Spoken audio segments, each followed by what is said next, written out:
Konnichiwa Mina, j'espère que vous allez bien. Aujourd'hui, on se retrouve pour parler des 9 bons comportements à avoir pour être un bon touriste au Japon.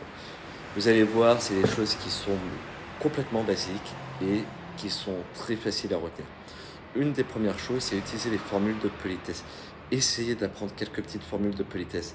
Arigato gozaimasu pour dire merci beaucoup. Alors, vous pouvez l'abréger en arigato, c'est pas grave. Sumimasen, excusez-moi, sayonara, bye bye, juste pour dire au revoir, konnichiwa pour dire bonjour. Ça fera les différences et vous verrez que vous n'aurez pas le même traitement juste en utilisant ces formes de politesse-là. La deuxième chose, c'est respecter l'espace personnel et respecter les biens communs au Japon. Et éviter de parler trop fort, de faire des gestes brusques ou de se tenir trop près des autres. Alors il y a des moments où vous n'avez pas le choix, hein. Vous prenez la Yamanote Line à 18 h pour aller quelque part, c'est blindé, c'est la débauche. Ça peut être aussi un geste à avoir d'éviter de prendre les métros et les trains en heure de pointe. Vous pouvez juste décaler un petit peu votre passage et ce sera plus confortable pour vous et deux plus confortable aussi pour les Japonais. Troisième point, c'est simplement respecter la queue. Je veux dire, il y a une file d'attente, vous avez votre place, vous respectez l'espace personnel, vous attendez et ça se passera très bien. Mais c'est vraiment quelque chose, voilà, on fait la queue, on respecte la file d'attente, c'est très important ici. Alors, chose qu'effectivement on va avoir un petit peu moins en Europe, c'est notamment le fait d'enlever ses chaussures dans les lieux appropriés. Notamment, vous rentrez dans une maison, vous enlevez vos chaussures. Si vous avez un espace où vous voyez beaucoup de chaussures avec un parquet qui est légèrement surmonté, posez la question si vous enlevez vos chaussures. Normalement, oui. Dans les temples, vous devez les enlever. Dans les sanctuaires, c'est la même chose. Donc, regardez, observez. Et ne soyez pas offusqués. D'ailleurs, pensez à toujours avoir des chaussettes qui ne sont pas trouées parce que sinon vous vous sentirez un petit peu pas très bien à ce moment-là. Ensuite, le cinquième point qu'on va aborder, c'est les déchets.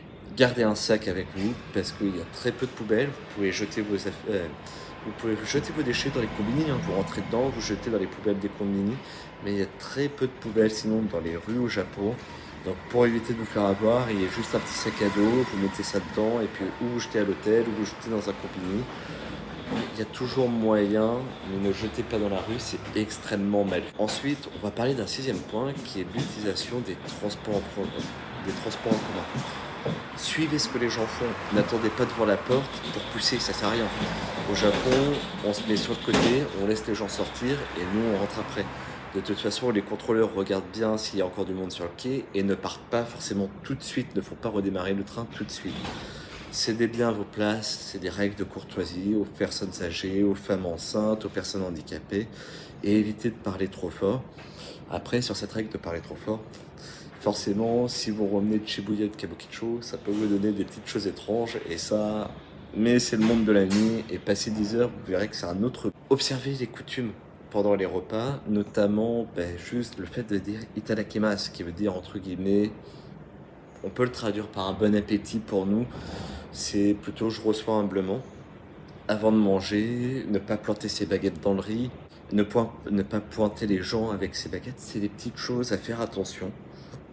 Et si vous avez un doute, encore une fois, posez la question. Il n'y a pas de problème, ils adorent les Japonais vous répondre et ils seront contents que vous vous intéressez à eux. Et de leur demander mais ça se fait pas, comment ça fonctionne. Si vous avez jamais utilisé de baguette, c'est la même chose, n'hésitez pas. Ensuite, respectez les traditions culturelles, c'est le 8e point et l'avant-dernier point, respectez les traditions culturelles. Suivez les règles, les coutumes dans les sites historiques, dans les temples, vous avez souvent des étiquettes qui vous expliquent comment faire, quoi faire. Vous avez du personnel à l'accueil, prenez le temps, même si vous êtes un peu rapide, c'est pas grave. Prenez le temps de faire ça. Vous verrez, ça vous permettra d'éviter d'avoir un mauvais comportement, de mal vous faire percevoir. Enfin, le dernier point au Japon qui, alors pour nous, est moins surprenant en Europe, mais je pense plutôt à nos amis qui vont être en Amérique du Nord. Ne laissez pas de pourboire, sauf si vous avez une boîte pour les tips, parce que c'est une pratique qui est pas commune au Japon et qui peut être comme offensant en fonction des situations, en fonction des endroits où vous êtes. Voilà, j'espère qu'en tout cas ces 9 comportements vous auront aidé à vous sentir un peu plus confortable avant de partir au Japon. Et puis encore une fois, posez des questions. De plus en plus de Japonais parlent anglais. Donc vous pouvez poser vos questions, ça vous aidera aussi à vous intégrer à la culture et vous découvrirez des choses formidables en ayant un super comportement au Japon. En tout cas, je vous remercie. Si vous avez des questions, n'hésitez pas à les poser en commentaire. Et puis si vous voulez me soutenir, mettez un like, partagez la vidéo ou encore abonnez-vous. Et en tout cas, moi je vous remercie et je vous dis à la prochaine. Ciao!